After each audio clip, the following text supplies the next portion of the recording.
সময় যায়, দিন গড়ায়, সূর্য অস্ত যাবে, প্রশ্ন একটাই থেকে যায়, আর কবে, আর হবে?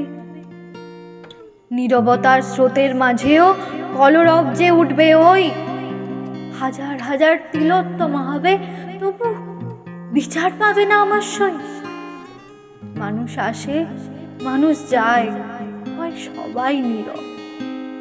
যেই না আসে নতুন বান্দা, পাল্টে যায় যে সব। 24-এর আগে ওরা নেয় না যে কেউ খোঁজ, ততক্ষণে সে হয়তো হয়েছে নরভোজ। বন্ধু, এবার মোমবাতি ছেড়ে তুলে নাও হাতে ওই কৃপাণ, অসুর নিধন করে এবার রক্ষা করো নিজ সম্মান।